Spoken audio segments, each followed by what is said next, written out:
नमस्ते अमित जी। तो नमस्ते जी। आज मैं यहाँ पे आया हुआ हूँ फेरोपुर में, ये हरिद्वार की ही लोकेशन है। तो आज मतलब सारा संसार बड़ा समस्याओं से जूझ रहा है। तो आज हम आयुर्वेदाचार्य अमित जी के पास है, जिनका कि आयुर्वेद का ही कार्य, बहुत अच्छे वेदाचार्य हैं और आयुर्वेदाचार्य होने के नाते उनका एक दायित्व है, ये समाज कार्य भी करते हैं। तो उसी विषय में आज ये पॉडकास्ट करने का बड़ा सौभाग्य हमें प्राप्त हुआ। तो हमने एक थोड़ा सा प्रश्न किए थे लोगों से कि भाई कि किसी को कोई प्रश्न चाहिए, तो हमें मेरे पास देखिए पूरी की पूरी डायरी भर गई। तो ये इतने सारे प्रश्न लोगों के आए हैं, तो इतने सारे प्रश्नों के उत्तर तो देना पता नहीं संभव है या नहीं है। अगले पॉडकास्ट में पाएंगे तो सबके आंसर जी। तो हम इस पॉडकास्ट को ज़्यादा समय न लेते हुए और आपसे प्रश्न शुरू करेंगे जी प्लीज। तो आप वैद्य हैं, अच्छे आयुर्वेदाचार्य हैं, तो आप थोड़ा पहले अपना थोड़ा सा परिचय, संक्षिप्त परिचय दर्शकों को बता दें। सभी को नमस्ते। मैं वैद्य अमित आर्य और हम यहाँ फेरोपुर गांव में लक्सर रोड पे हरिद्वार में रहते हैं। और आयुर्वेद की जो हमारी पारंपरिक एक सिस्टम है उसको हम फॉलो करते हैं। सारी दवाइयाँ, जितनी भी दवाइयाँ हम खुद बनाते हैं अपने आप, और उसी का परिणाम ये है कि जो गंभीर रोग हैं जो अन्य वैद्यों से ठीक नहीं हो पाते हैं, फिर एलोपैथी में ठीक नहीं हो पाते हैं, उनको हम ठीक कर देते हैं। क्योंकि हम सारी भस्म, स्वर्ण भस्म से लेके और जितनी पिष्टियाँ हैं वो सब हम खुद बनाते हैं। और जैसे जो सामान्य चूर्ण है, जैसे लवण भास्कर चूर्ण है और हींग वाष्टक आदि है, ये इसमें भी हम जो विशिष्ट कुछ चीज़ें दे रखी हैं शास्त्रों में कि ऐसा कर ले तो बहुत अच्छा काम करती हैं, तो वो सब हम करते हैं। तो थोड़ी सी मात्रा में ही हमारी औषधियाँ फिर काम करती हैं जी। तो मतलब आपका ये सफ़र कैसे शुरू हुआ, मतलब ये कि आयुर्वेद के अंदर आने का, और कब मतलब आपने ये गुरु शिष्य परंपरा में ये सब सीखा या पुस्तकों के माध्यम से सीखा, कैसे? एक तो जो औषधीय ज्ञान है वो तो मुझे पारंपरिक अपने परिवार से मिल गया, हमारे ताऊजी उसमें एक्सपर्ट हैं। अच्छा। लेकिन उनका स्वभाव आर्य समाजी है, सिद्धांतों को फॉलो करते हैं, तो उन्होंने कभी भी कोई चार्ज नहीं किया लोगों से। अच्छा। अपनी चिकित्सा के लिए। ठीक। लेकिन मैं साथ रह रहा था उनके, तो ये भृंगराज है, ये हमारा आँख है, ये हमारा बहुत सारी जो औषधियाँ हैं, कुछ दिव्य औषधियाँ हैं, वो सब जानते हैं, तो उन्होंने सब बताया मुझे। ठीक। कुछ औषधि ऐसी जो बहुत कॉमन है, उनके बहुत दिव्य गुण है लेकिन लोग जानते नहीं। अच्छा। तो वो सब उन्होंने मुझे पहले ही बताया, तो वहाँ से रुचि डेवलप हुई मेरी। अच्छा। फिर मुझे भी सन 2000 के आसपास में कुछ समस्या थी, जैसे कॉन्स्टिपेशन है, थोड़ी बहुत समस्या थी मुझे। तो वहाँ से मेरी जिज्ञासा फिर शरीर विज्ञान को समझने की हुई, भाई शरीर ये कैसे काम करता है। तो वहाँ से मालूम हुआ कि भाई शरीर में जो हम खाना खाते हैं, पहले ये हमारे आमाशय में पहुँचता है, रस धातु बनती है। अगर रस अच्छा बनेगा तो उसके बाद जो धातु है वो ऑटोमेटिकली अच्छी हो जाएंगी। जैसे उस रस के बाद रक्त है, मांस है, मेद है, अस्थि, मज्जा, शुक्र। तो रस धातु पे हमने काम करना शुरू किया। माने बहुत सिंपल हो गया समझना कि भाई रस धातु पे काम कर लो तो सारी बीमारियां आपकी ठीक हो जाएंगी। इस तरह से करते करते बहुत सारी पॉइंट हमारे सामने आए। फिर राजीव दीक्षित जी से विशेष प्रेरणा मिली। अच्छा, ठीक। जब उन्होंने अपना व्याख्यान किया दक्षिण भारत में, जो 11 घंटे का था, वो मैंने कम से कम 4-5 बार सुना पूरा। तो वहाँ से फिर बहुत जिज्ञासा हुई चेन्नई में उन्होंने शायद किया था कि हमें आयुर्वेद पे काम करना चाहिए जी। तो काम हम वैसे भी कर रहे थे, रिजल्ट भी आ रहे थे, लेकिन फिर हमने सिस्टमेटिकली किया उसको। अच्छा। तो इस तरह से हम बस आज यहाँ पे हैं जी। जी नहीं, आप जो भी रोगी आपसे मिला है, वो जिन्होंने आपको फॉलो किया है, वो कुछ समय बाद हमें ठीक होता ही मिला हुआ है। तो इसमें जैसे कि प्रश्न आ जाता है कि आयुर्वेद क्या है और इसका स्रोत क्या है। पहला प्रश्न तो यही बनता है कि हम आयुर्वेद की तरफ क्यों जाएं, इसका स्रोत क्या है और किसे माने आयुर्वेद क्या है। तो ये सब वैसे जो वास्तविक अर्थ है आयुर्वेद का, वेद माने वेद तो ईश्वर ज्ञान हो गया, वेद माने ज्ञान है ना, और ये उपवेद है वास्तव में जो आयुर्वेद है। तो आयुर्वेद ऐसा ज्ञान जो आयु को बढ़ाने वाला हो, उसको आयुर्वेद बोलते हैं। ठीक, ये तो उसकी डेफिनेशन हो गई। लेकिन आयुर्वेद में 2 तरह की हमारी चिकित्सा रहती है, एक काष्ठ औषधियों से, एक भस्मों से, है ना। तो काष्ठ औषधि जंगल में खड़ी वनस्पतियाँ हैं, इसको हम काष्ठ औषधि बोलते हैं। इसके माध्यम से उसका रस निकाल के या फिर उसका आसव बना के जिस तरह से हम करते हैं उसको, ये सब हमारी काष्ठ औषधि चिकित्सा होती है। एक होती है भस्मों से। इसमें भी एक भस्म की भी एक और सुपरलेटिव एक विधा है, उसको हम बोलते हैं रसायन चिकित्सा, जिसमें हम पारे का यूज़ करते हैं, है ना। हमारी जो मुख्य महारत है, हमने बहुत समय बहुत पैसा खर्च किया पारे को सीखने में। शास्त्रों में जो लिखा हुआ है उसको उसी रूप में हमने लाने के लिए बहुत शुरू में समय भी दिया है और पैसा भी बहुत खर्च हुआ है। लेकिन हम आज के समय में जैसे जैसे लिखा हुआ है, हम जाना भी खुद करते हैं, अभ्रक की भी जाना करते हैं, स्वर्ण की भी जाना करते हैं, चांदी की, तांबे की, सब जाना करके तब हम पारी की भस्म बनाते हैं। मतलब सब कुछ आपके पास यही हाँ हाँ, अपने क्योंकि पास ये ही setup इन्वायरमेंट इतना अच्छा है, यहाँ पे कोई डिस्टर्बेंस हाँ, नहीं है। देखो बहुत शांति का हाँ, माहौल है यहाँ प्रकृति गोद में बैठे हम लोग, तो यहाँ पे हम सब काम करते हैं अपना।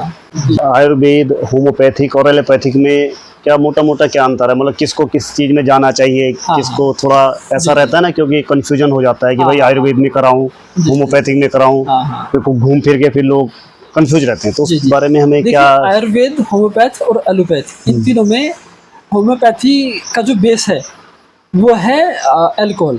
अच्छा। हाँ, मान लें एक ड्रॉप आपने सरस निकाल लिया मकोई का, हम्म। तो उसको होम्योपैथी वाले इतना पोटेंट कर देते हैं, उसको इतना एनर्जाइज कर देते हैं कि वो उस एक ड्रॉप से ही बहुत सारी औषधि बना देंगे उसकी। फिर उसको वो डालते हैं अपने जो ग्लूबिन्स होते हैं उनके, जो मीठे दाने होते हैं उसमें डाल के वो देते हैं। अच्छा। तो दो तरह के होते हैं, एक तो उसमें टिंचर बनते हैं और एक ही ग्लूकोज में भी घोटते हैं, उससे भी देते हैं। दोनों तरह से करते हैं। तो ये अच्छी है चिकित्सा जो होम्योपैथी है, इसके बहुत बेनिफिट भी हैं। हमने कुछ एक दो पॉइंट इसमें नोट किए हैं, क्योंकि इसका बेस अल्कोहल है, तो कुछ लोग जिनको ड्राइनेस है बॉडी में, ये थोड़ी सी ड्राइनेस को बढ़ा देती है। अच्छा। है ना। और एलोपैथी की अगर हम बात करें, एलोपैथी में कुछ एडवांटेज भी हैं, कुछ ड्रॉबैक भी हैं। वैसे तो देखो चिकित्सा पद्धति है, उसके अपने ड्रॉबैक और ये तो हो गए।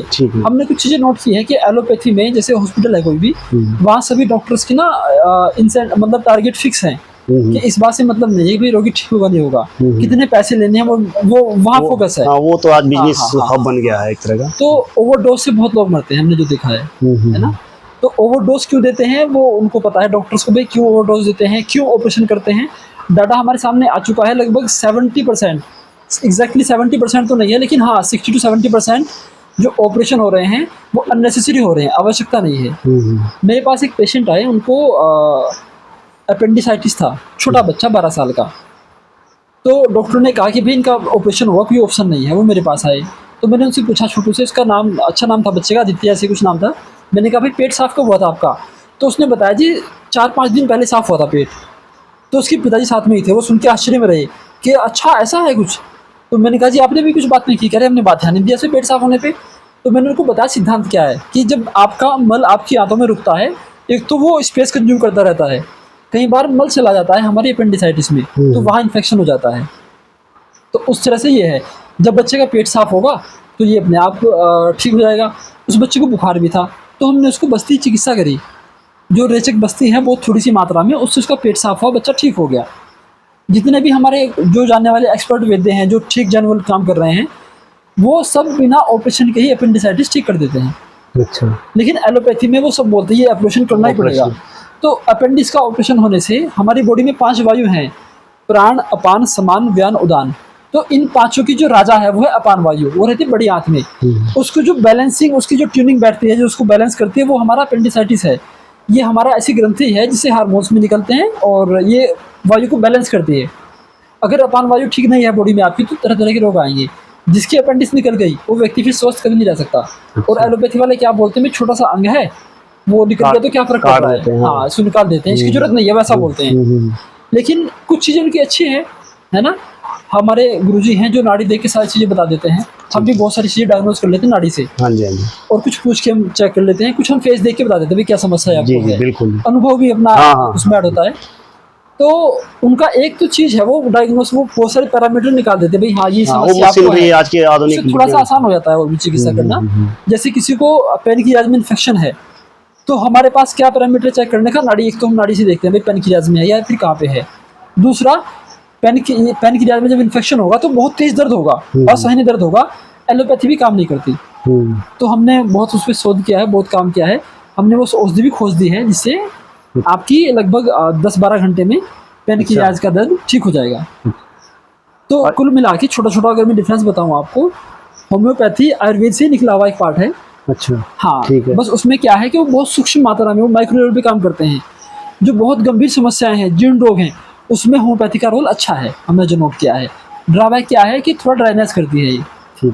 एलोपैथी में ड्रॉबैक जरूर है। जैसे आयुर्वेद की दवाई हम देंगे ना कि आपको, हमने लीवर की दवाई दी, तो उसके साथ साथ कुछ गुड इफेक्ट्स भी होंगे उसकी बॉडी में। एलोपैथी में कोई भी दवाई खाएंगे आप तो उसके साइड इफेक्ट जरूर होंगे। साइड इफेक्ट होंगे, हाँ ये तो सही। इसीलिए हम सबको ये बोलते हैं कि जब किसी को बुखार हो, किसी बच्चे को बुखार है, मान लो तेज बुखार है बच्चे को, तेज बुखार में कभी भी आप मेडिसिन ना दें, डोलो ना दें, पैरासीटामोल ना दें, जो भी ये दवाइयाँ हैं आपकी बुखार की, नहीं देनी चाहिए। ये बहुत खतरनाक तरह से इफेक्ट डालते हैं हमारी किडनी के ऊपर। और हमारे पास बहुत से केस आते हैं, एक इतना सुंदर बच्चा 5 साल का, अच्छा, जो सबसे होशियार पूरे गांव में, तो उसकी हिस्ट्री में क्या निकला कि भाई इसको 1 साल पहले बुखार हुआ था तेज, अच्छा, तब इसको दवाई खिलाई पैरासीटामोल, ठीक हो गया, फिर दोबारा खिला दी, 3 गोली खिलाई इसको 1 दिन में या फिर 2-3 दिन में, ठीक है। तो उसके बाद बच्चे के चेहरे पे ना स्वेलिंग आनी शुरू हो गई। तो 1 साल के बाद उसको बच्चे को नहीं बचा पाए। चंडीगढ़ ले गए थे तो वहाँ भी उन्होंने मना कर दिया कि भाई नहीं बच पाएगा बच्चा। तो ये सब ध्यान रखें कि क्या करना है। आपके मन में प्रश्न आ सकता है तो फिर क्या करें, दवाई ना खाए तो ज्वर का पाचन होने दें। पाचन कैसे होगा, आप या तो ठंडी पट्टी रखें माथे में बच्चे के, अगर पेट में गर्म है तो पेट में पट्टी रखें, लगभग 24 घंटे उसको ऐसे ही निकालें। जैसे हमारा गिलोय है, तुलसी है, तुलसी का 1 या 2 पत्ता ही काफ़ी है, उसको पका के पानी में थोड़ी मात्रा में डालना है, 2 पत्ते तुलसी के, थोड़ा सा गिलोय, ठीक। इसको आप 1 लीटर पानी लो, जब पकते पकते वो आधा कप रह जाए तो ये औषधि है बुखार की। अच्छा। ये बच्चे को चम्मच से पिलाओ धीरे धीरे। बहुत से माता पिता क्या गलती करते हैं कि अनावश्यक बच्चे को ना बुखार में भाई मूंग की दाल खा लो, ये खा लो, कुछ खाया नहीं। जब हमारी बॉडी में बुखार है, बुखार माने क्या हुआ, हमारी आंतों में कुछ ऐसा इन्फेक्शन पैदा हो गया या फिर आंतों में कुछ ऐसी कमी आ चुकी है, कुछ ऐसा बैक्टीरिया आ चुका है जिसको बॉडी को तापमान बढ़ा के खत्म करना है। वो तापमान उस लेवल तक बढ़ाएगी बॉडी जहाँ तक कि वो खत्म ना हो जाए। अब ऐसा नहीं कि सिर्फ बैक्टीरिया मरेगा, बहुत सारे जो हमारे पोषक तत्व हैं आंतों के वो भी डैमेज होते हैं। इसलिए शास्त्रों में कहा गया है कि बुखार ठीक होने के बाद संतर्पण जन्य चिकित्सा करनी चाहिए, माने कुछ ऐसी चीजें लेनी चाहिए सुपाच्य भी हो और बॉडी को बल भी दे, ठीक है ना। तो बुखार में कुछ खाने को मत दो, हमारी अग्नि बहुत मंद होती है बुखार में जी। अच्छा जी, इसमें कुछ चीज अफवाह कह सकते हैं या क्या, क्यों कहते हैं कि जी आयुर्वेद और होम्योपैथिक में इलाज बहुत लंबा चलता है या उसके इफेक्ट जो है बहुत बाद में दिखते हैं, जबकि एलोपैथिक में तो जाओ तुरंत, जैसे आपने बताया, दवाई खाई और सर दर्द गायब। तो वो स्थिति क्या है, मतलब क्या ये वास्तविकता ऐसा है क्या? जो ये एलोपैथिक है ना, वो सिम्टम को ठीक कर देती है, है ना। अब मान लीजिए एक पेशेंट मेरे पास में आया है ना, वो कह रहा है कि मैं 20 साल से खा रहा हूँ दवाई एलोपैथी की, तो 20 साल क्या तुरंत ठीक हो गया? वो उसको मैनेज कर रहे हैं बस, ऐसा भी है ना। हम कहते हैं हमारे पास पेशेंट, हमने उसको बोला भाई हाँ तुम्हारी समस्या गंभीर है, तुम्हें अर्थराइटिस है एक्सट्रीम लेवल का, स्टेरॉइड भी काम करने बंद कर दिए हैं। हमने उसको बोला भाई 6 महीने में जाके ठीक हो गया आप, 6 महीने के बाद आपको दवाई नहीं खानी पड़ेगी। हाँ, जो आयुर्वेद बोलता है कि 6 महीने के बाद हम आपको 1 महीने के लिए रसायन औषधि देंगे ताकि रोग कभी दोबारा आए ना आपको। तो हमने कितना समय लिया? 7 महीने। वो कब से खा रहा है? 20 साल से, 20 सालों से। हाँ, ऐसे तो पर्सन भी इसमें है बहुत सारे। क्या है ना, वो भ्रांति बैठा दी कि भाई एलोपैथी तुरंत, हाँ एलोपैथी आपका सिर का दर्द ठीक कर देगा, लेकिन वो सिर का दर्द जब ठीक करेगा आपका, वो बहुत डैमेज कर देगा बॉडी में। माने आपने सिर का दर्द, छोटी सी बीमारी है आपकी, वायु का प्रकोप है बॉडी में, वायु का अनुलोमन कर लो। आप क्या करना है, नाभि पे तेल लगाओ, ठीक है। या फिर एक और मैं आपको बता रहा हूँ, गणेश क्रिया बोलते हैं उसको, मल द्वार पे थोड़ा तेल लगा लीजिए, उससे भी गैस पास हो जाएगी, तो उसमें रिलैक्स मिलेगा। मर्म पॉइंट है, ये दबाओ, है ना। या फिर शांत लेट जाओ, कुछ मत करो, अगर हिलेंगे तो फिर दर्द करेगा बॉडी में। अच्छा। बहुत सारी चीजें हैं आयुर्वेद में जिससे आप सिर के दर्द को मैनेज कर सकते हैं, ठीक कर सकते हैं। लेकिन एलोपैथी में क्या है, आपको एक छोटे से शत्रु को मारना है, लेकिन आपके पास क्या है, परमाणु बम है ना। तो आप आसपास का बहुत सारा एरिया डैमेज कर देंगे उससे। अच्छा। तो एक मेडिसिन खाने से अगर आपकी इम्यूनिटी अच्छी है तो बॉडी झेल जाएगी, वरना वो परमानेंट के लिए कुछ नुकसान कर देगी आपको। अच्छा। तो कुल मिला के ये है कि काम तो सारे करते हैं, मतलब आयुर्वेद, लेकिन कुछ चीज एक और भी मैंने देखा है कि जब सब जगह हार जाता है व्यक्ति, पहले वो एलोपैथी का खूब इलाज कराता है। मैंने बहुत सारे ऐसे देखे हैं, और मैं भी बहुत ऐसे लोगों से मिलता हूँ या रिश्तेदारों से भी मिलता हूँ जिन्होंने बहुत समय तक तो इलाज कराते हैं, फिर बोलते हैं कि अब हम थक गए हैं। तब मैं उनको बोलता हूँ कि एक बार आयुर्वेद का प्रयोग कर लो। और ऐसे हुए हैं जिनके माइग्रेन की समस्या थी परिवार में, और उन कई सालों से दवाई खा रहे थे, लेकिन बाद में आयुर्वेद की शरण में आए और आराम से सही हो गए। आपने परिवार के माध्यम से बहुत लोग आए हैं, सब ठीक हुए। हाँ बिल्कुल। तो आयुर्वेद में क्या है कि ये भ्रांति निकाल देनी चाहिए मन से, ये देर में आराम करता है। बिल्कुल बिल्कुल। हाँ, कुछ एक्चुअली इसमें थोड़ी सी कमी वैद्यों की भी है। ऐसी औषधियां हैं जो तुरंत काम करती हैं, जो इमरजेंसी में मैनेजमेंट करती है बॉडी का। अब बस्ती क्रिया की उत्तम चिकित्सा है आयुर्वेद में, इसको आदि चिकित्सा कहा गया है, सो लोग भूल जाते हैं। अब मैं आपको एग्जाम्पल दे रहा हूँ, एक आर्मी के रिटायर्ड ऑफिसर हमारे पास में आए देहरादून से, तो एलोपैथी वालों ने सारे हथकंडे अपना लिए पेट साफ करने के, उनको 8 दिनों से पेट साफ नहीं हुआ था। अच्छा, पेट साफ नहीं हुआ, मैंने कहा ना अपान वायु हमारी बॉडी की राजा है। ठीक है। अपान वायु कहाँ रहती है? बड़ी आदमी, वो पूरी भरी हुई है आपकी, तो वहाँ वायु सर्कुलेशन नहीं हो रहा है। जब वहाँ सर्कुलेशन नहीं होगा तो फिर आपका पाचन भी नहीं होगा, दिमाग भी आपका ठीक से काम नहीं करेगा। तो वो अनकॉन्शियस थे, गाड़ी से उठा के उनको लाए और यहाँ लिटा दिया हमारे यहाँ पे। तो मैंने उनसे थोड़ा सा कहा भाई पहले ले आते तो अच्छा रहता। मैंने उनसे कहा भाई 10 मिनट में पेट साफ हो जाएगा इनका, आयुर्वेद में ऐसी औषधि दिया है। तो हमने उनको थोड़ी सी दी बस्ती, लगभग 5 ml बस्ती दी हमने उनको। उसको हम बोलते हैं बस्ती चूर्ण, हमारी एक होती है, उसमें शहद और घी मिला के दिया हमने। तो 5 मिनट में पेट साफ हुआ उनको। फिर 10 मिनट के बाद हुआ, फिर आधे घंटे बाद इतना बढ़िया पेट साफ हुआ उनका, फिर उनकी आंखें खुलनी शुरू हुई। अच्छा, है ना। तो वहाँ से उनको फिर वो ठीक होने शुरू हो गए, अब वो ठीक है। जबकि उनके परिवार का ये था कहना कि ये हर 8वें दिन हॉस्पिटल में जाते थे। अच्छा, अब वो बिल्कुल ठीक घर पे हैं अपने, है ना। तो जो हमारे पास इमरजेंसी मैनेजमेंट है, मैंने तो ऐसे भी देखा है बहुत से आयुर्वेद की जो वैद्य हैं वो विश्वास नहीं कर पाते कि हम इसे ठीक कर पाएंगे। तो वो क्या करते हैं, कुछ एलोपैथी का प्रयोग भी कर लेते हैं साथ में, है ना। अच्छा। बहुत से ऐसे प्योर एलोपैथी की प्रैक्टिस कर रहे हैं, डिग्री BMS की उनके पास में। अच्छा अच्छा। तो ये भी मैं निवेदन सबसे करना चाहूँगा वैद्यों से कि अपनी जो ये सबसे महानतम संस्कृति है, हमारी जो महान विधा है, इस पर काम करें और इसका भी सही तरीके से देखिए रिजल्ट कितना अच्छा आएगा। अच्छा, एक बात हमने और नोट की है कि जो पेशेंट हमें कहते हैं ना कि भाई आराम कब मिल रहा है, तो मुझसे पूछते हैं भाई जो बातें हमने आपको बताई हैं फॉलो करने के लिए, टाइम से सोना है, टाइम पे उठना है ना। जिसे आयुर्वेद में दिवा स्वप्न बिल्कुल मना है कि भाई आपको सूर्य उदय के बाद बिल्कुल नहीं सोना है, लेकिन लोग सोते हैं, है ना। उसका फिर नुकसान होता है, क्योंकि जो सुबह का समय है ना वो अपान काल है, अपान वायु का है। उस समय अगर आप सोएंगे तो आपकी अपान वायु प्रकोपित होगी, पूरी बॉडी पे फर्क पड़ता है उसका।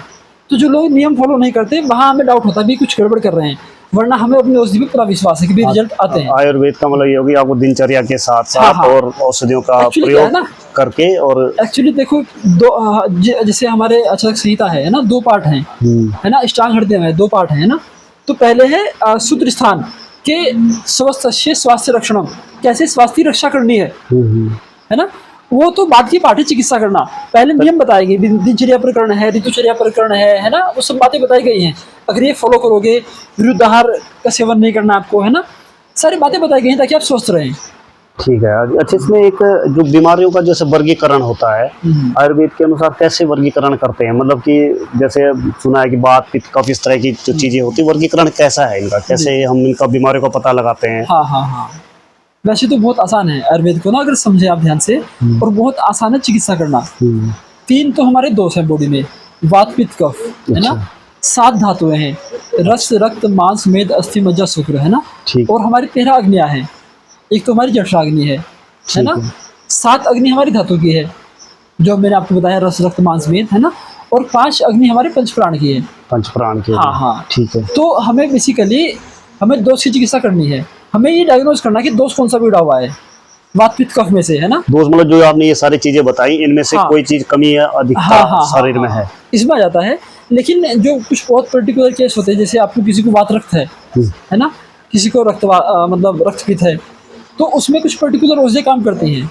ये अभ्यास का विषय है, थोड़ा सा प्रैक्टिस करने के बाद। लेकिन ये वात पित्त कफ है क्या वैसे? अच्छा देखो, हमारे जो शरीर है वो 5 महाभूत से मिलकर बना हुआ है। हाँ जी। है ना।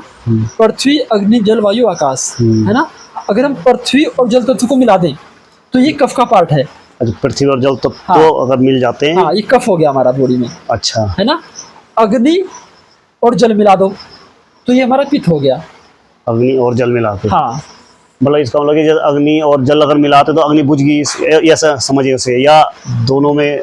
नहीं, एक्चुअली देखो जो गर्म पानी है, है ना, गर्म पानी हो गया, तो वो गर्म है ना, गर्म है, उसी गर्म पानी पिएंगे ना, तो ये हमारा जो पित्त का पार्ट है, ये पित्त हमारा सॉलिड तो होता नहीं, या फिर बहुत तेज आग तो होता नहीं, तो लिक्विड फॉर्म में होता है।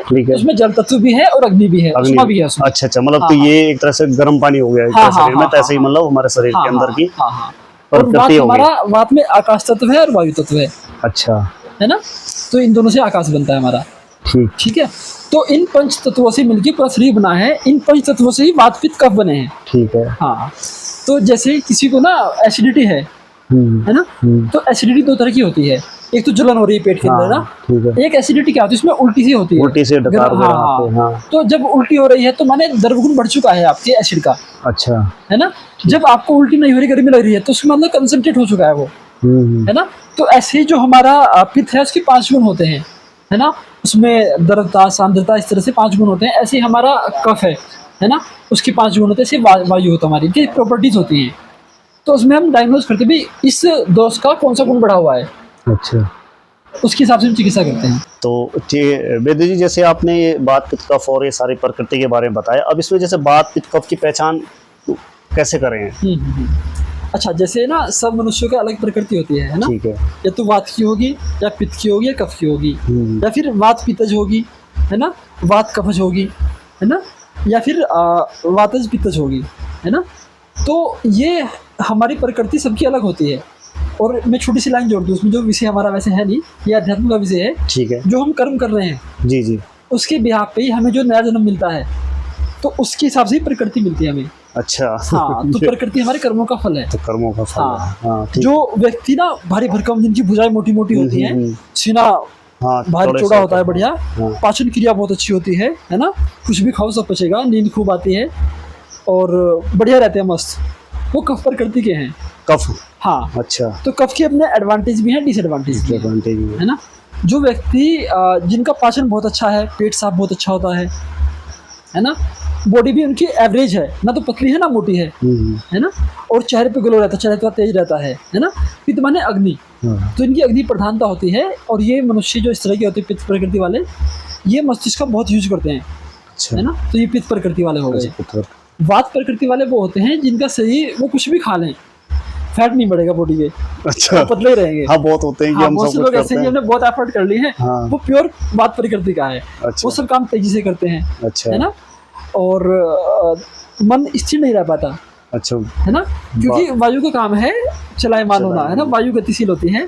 पित्त और कफ पंगु है, चलायमान क्या है, वायु है। तो वायु जिसके शरीर में ज्यादा होगी तो तेजी से काम करेगा, उसको आलस्य नहीं आएगा। अच्छा। जो कफ प्रकृति वाला है उसको आप कहोगे ना 2 बार कहना पड़ेगा, भाई उठ के काम कर दो, तो वो काम करेगा। बात वाला उसको कहोगे ना, जब बोलेंगे आप, वो तुरंत उठ जाएगा। अच्छा। तो बात बहुत तेजी से काम करते हैं बात वाले। और पित्त वाले, जैसे मैं आपको एग्जांपल दे रहा हूँ, नरेंद्र मोदी पित्त प्रकृति के हैं। अच्छा। हाँ। और जैसे कफ प्रकृति के धर्मेंद्र, सन्नी देओल, ये कफ प्रकृति के हैं। अच्छा। है ना, ऋतिक रोशन, ये वात प्रकृति के हैं। अच्छा। हाँ, माने जो मतलब उनके शरीर के बनावट से और उनके चीजों की है। अच्छा। उसमें 1-2 साथ में लगा रहता है। अच्छा। है ना, जैसे ऋतिक रोशन है, उसकी वात और पित्तज है। अच्छा। है ना, तो ये प्योर कफ के हैं जो सन्नी देओल हैं। अच्छा। है ना, और जो मोदी जी हैं, ये पित्त के साथ कफ है। अच्छा। हाँ, ये पित्तज प्लस कफज है। तो इन्हीं में कोई चीज बढ़ गया तो फिर वो बीमारी का रूप ले लेगा? हाँ, एक्चुअली बढ़ता घटता कुछ नहीं है, प्रकोपित होता है, डिसबैलेंस होता है। अच्छा, डिसबैलेंस होता है, बढ़ता घटता नहीं है। अच्छा। शरीर में सब, माने जैसे सिद्धांत एनर्जी का है ना, energy can not be destroyed, it can be converted only. Converted, हाँ। तो सब चीजें डिसबैलेंस होती है, आगे पीछे होती हैं। भाई हमारी बॉडी में वायु है ना, पूरी बॉडी में जो व्यान वायु है पूरी बॉडी में है, वो पेट में आगे रुक गया, समान वायु पर डिस्टर्ब हो गई आपकी, तो या तो वो नाभि हटा देगी आपकी, या फिर गैस बनेगी आपको, है ना। तो इस तरह से वायु प्रकोपित होती है बॉडी के अंदर। अच्छा। हाँ। तो मतलब मुख्य जो कार्य है वो बात का ही है, मोटा मोटा ये माना जाए। और ये दोष किस लेवल का है, कितना गहरा, वो एक अभ्यास का विषय, वो भी जानते हैं। हाँ, वो तो सही बात है। लेकिन इसमें कुछ चीजें मैं बता सकता हूँ, जैसे जो कफ प्रकृति वाले हैं वो ठंडी चीजें ना खाएं। अच्छा। ठंडी चीजें को नुकसान देगी। जो पित्त प्रकृति वाले हैं वो गर्म चीजें ना खाएं। अच्छा। और जो वात प्रकृति वाले हैं उनको चाहिए चिकनाहट बॉडी में। अच्छा। वो घी और तेल का प्रयोग करें उचित मात्रा में, और तेल की मालिश करें। अच्छा। है ना, यहाँ मैं एक लाइन और जोड़ दूँ, अभ्यंग के बारे में, तेल मालिश के बारे में शास्त्रों में लिखा हुआ है, अभ्यंगम नित्यम आचरेत, न जरा न मृत्यु न श्रम, है ना। ये शास्त्रों में ऐसे दिया हुआ है कि जो डेली तेल मालिश करते हैं उनको थकान नहीं होती, बुढ़ापा नहीं आता, है ना, और मृत्यु के समय तक उनकी सारी की सारी इंद्रियां ठीक काम करती हैं। अच्छा। हाँ, पहले के लोग इसलिए बहुत विधान है शास्त्रों में तेल मालिश का। अच्छा। और डेली का विधान है ना। अब तो कोई करता ही नहीं है, क्या तो शायद दिया है शास्त्रों में। अगर आप ये नहीं कर पाते बाई चांस, तो कम से कम तलवों की मालिश रोज करो। तलवे, पाँव के तलवों की। अच्छा। कम से कम सर की मालिश रोज करो। अच्छा। और कम से कम कान की, फिर सर, कान और तलवों की मालिश तो कंपलसरी है। ये हमारा डेली दिनचर्या का। तो ये कब करना होता है, सुबह के समय या शाम? जैसे नहाने के बाद तेल लगा लो सर में, वो तो चलो लगा दे। जैसे मालिश का, क्योंकि सुबह तो करेंगे तो। हाँ, मालिश सोते समय। हाँ। और कानों की जो बता रहे, कानों पे आप ना घर से जाने से पहले कानों पे तेल लगा लो, है ना। अच्छा। ये जैसे आप कान हमारे इतने सेंसिटिव होते हैं, मान लो ठंड का मौसम है तो कान अगर ढके हैं आपको तो ठंडी लगेगी आपको, सबसे ज्यादा ठंड कहाँ लगती है, कानों पे, है ना। हाँ। और कान ये बात का स्थान है, और तेल क्या है, बात सामक है। तो ऐसे ही आपने नोट किया होगा, तलवे हमारे हैं बहुत सेंसिटिव है, ठंडोर कहाँ लगती है इसके बाद तलवों पे, हाथों पे, है ना, सर पे। तो ये हमारे बहुत सेंसिटिव पार्ट हैं, इनकी त्वचा भी अलग तरह की है, तो ये डेली मालिश करना चाहिए, इसका लाभ बहुत मिलेगा। कान के बारे में एक दो बातें आपको और बता दूं, सबकी कान की डिज़ाइन अलग होती है। अच्छा। हाँ, सबकी कान एक आइडेंटिटी मार्क भी है कान। अच्छा, कान भी है। हाँ हाँ, घर में जब बच्चा होता है तो कान की शेप में रहता है। अच्छा। इसीलिए पूरे कान में पूरी बॉडी के मर्म स्थान भी हैं, मर्म स्थान तो नहीं कहना चाहिए, एक्यूप्रेशर पॉइंट है। अच्छा। मर्म स्थान तो पूरी बॉडी में है, 107 ही है। हाँ जी, ठीक। अच्छा, आपने बहुत सारी जानकारी दी है, तो क्योंकि अभी पर्सन बहुत सारे हैं, अब हमें थोड़ा पर्सनों पे भी आना पड़ेगा।